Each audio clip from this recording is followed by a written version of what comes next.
Forget retro gaming goodness.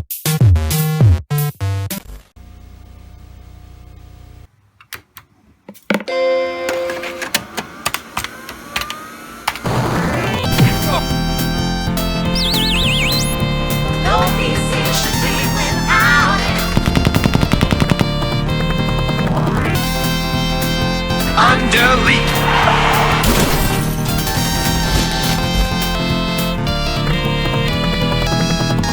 Welcome to DOS Days, a nostalgic look back at PC gaming from the mid-80s to mid-90s. This is a companion piece series to Player One Memories, which covers the arcade scene during this same period. For this series, I'll be jumping back and looking at all those great DOS era and early CD-ROM titles that I played and loved so much, as well as the times and places I experienced them. So let's jump on back to 1997 saw Will Smith dominate the big screen once again in Men in Black. A year earlier, he helped stop an alien invasion, and in this one, he helped stop an alien invasion.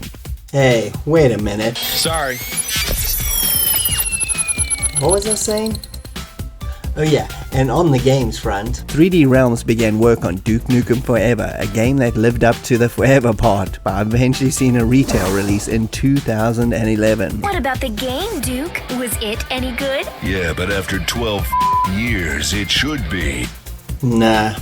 And in music news, the godfather of soul, James Brown, finally received a star on the Hollywood Walk of Fame. I feel nice. Which just proves Hollywood loves celebrating its PCB smoking, assault, theft, and domestic violence charged stars.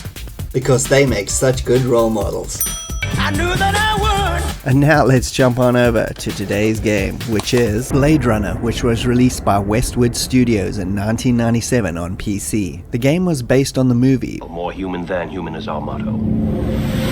which was based on the book by Philip K. Dick, which was called Do Androids Dream of Electric Sheep, and the movie adaptation was Blade Runner. May I ask you a personal question? Sure.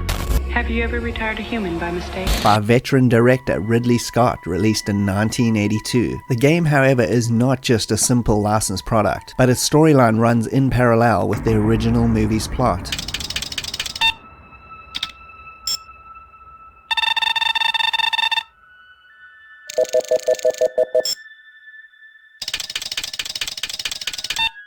You can look at it as the other side of the Blade Runner story.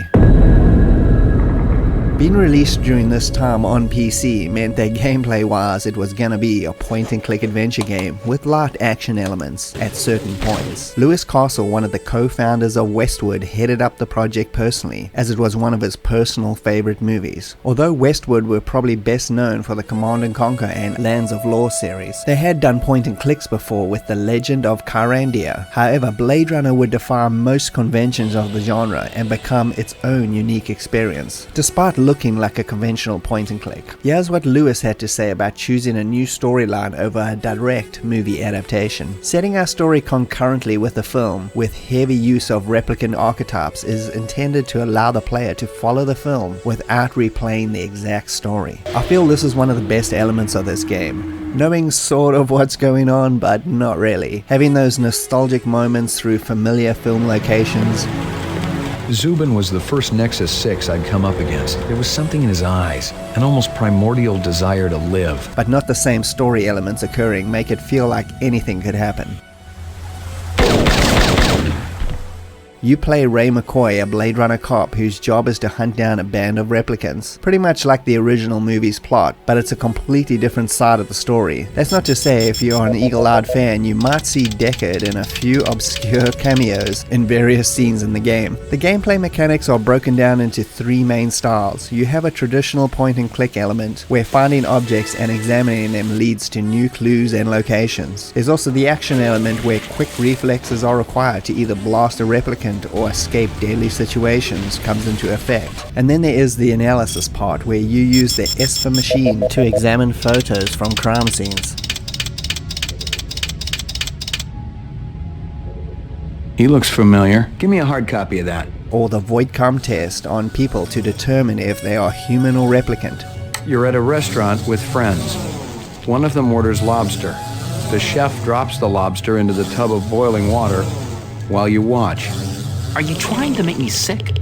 Just like the movie. My favorite aspect of this game though is the lack of puzzles or pixel hunting. There's virtually none of it. So if you're the type of person who always eventually gets stuck in one of those obtuse Sierra style puzzlers, then this is not going to happen here, as everything on all three gameplay styles pushes the story forward in some way, so complete dead ends are avoided. The game is also random and plays in real time, unlike most games of the genre. And what I mean by that is, other Blade Runners are also investigating and working on your storyline. So you uploading clues that you find to the local police station computer aids them, and they in turn find out stuff that can aid you. Downloading mainframe clue database. But the best random element is the fact that the game randomly chooses, of course, who's going to be a replicant and who's going to be human every time you start a new game. That experience obviously always keeps you on your toes, as you never know who's who. Choices in the story also lead the plot down very different paths, which can determine one of the 13 possible endings for the game, so the replay value is obviously really high. The graphics were amazing for 1997 and still are extremely impressive, with the attention to detail, just like the movie, amped up to the max. And here's Lewis on how they managed to capture the style of the movie so well. We went out of our way to find people who worked on the film. From Sid Mead to the behind the camera talent, our access to the people who made the film helped us achieve what I feel was a very authentic presentation of the Blade Runner world. Not only was the look captured perfectly, but there were also cameos by many of the film's main cast, including James Hong.